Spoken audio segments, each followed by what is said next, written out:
This short story is written in 1886 by Rudyard Kipling and is called Lispeth. And it takes place in India in Kutgarth Valley, and it's about a girl called Lispeth. And in this story there are two different peoples, the hill people and the Englishmen, and of course the Englishmen were superior to the hill people. Originally Lisbeth was a part of the hill people, but just a few weeks into her life she and her family became Christians because their mace failed and two bears spent their night in their only poppy field.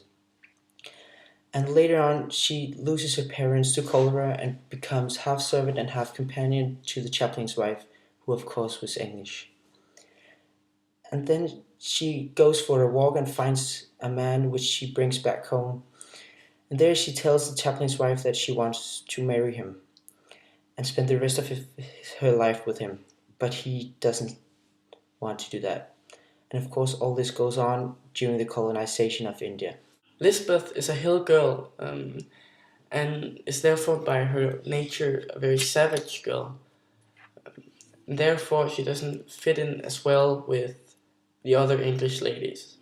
And the text gives a very good example of that when it says she did not walk in the manners of English ladies.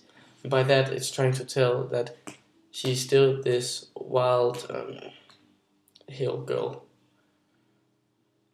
Besides that, Lisbeth is very beautiful and extremely tall for her race. And they also mention that in the text when they says, when a hill girl grows lovely, she is worth traveling 50 miles over bad ground to look upon. Yeah. And Lisbeth, she chooses not to return to the hill people after she turns to Christianity. So she stays in Christianity instead of going back to her old religion. And because of that, she is hated by her native people, the hill people. As we see, there are two main themes. The first is contrasts, and the second is love. Contrasts appear all the time in this story. For example, the hill people versus the Englishmen, the savage life versus the proper English life, and the local religion versus Christianity. So all the time we have two different points of view. One point of view from one hillside and one point of view from the other hillside. And the second theme would of course be love. When Lisbeth goes for her long walk, she meets the man she wants to marry and spend the rest of her life with. And she brings him back, but when she finds out that he's not going to come back, she gets very sad and extremely mad at the Christians and the Englishmen. And she tells the chaplain's wife that I'm going back to my own people. You have killed Lisbeth. There's only left old Jadi's daughter, the daughter of a Prahari and the servant of Tarkadevi. You are all liars, you English. This text is written very objectively, and by that I mean that the author does not show his own opinion and he barely mentions himself. And because the author does not interpret anything, this is basically facts, and therefore it is also a very good source to see how things were back in time when England had colonized India.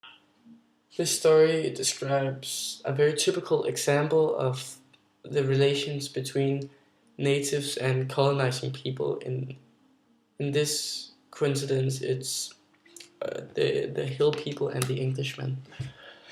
And the text clearly describes the differences between these two clays. We have on the one side we have the lower clay, which is the hill people, and then on the other hand we have the Englishmen, the superior clay. This was, as I mentioned, typical. It was the normal situation for colonized countries. The natives were often thought of as servants because you couldn't say slaves anymore, but they were more or less slaves.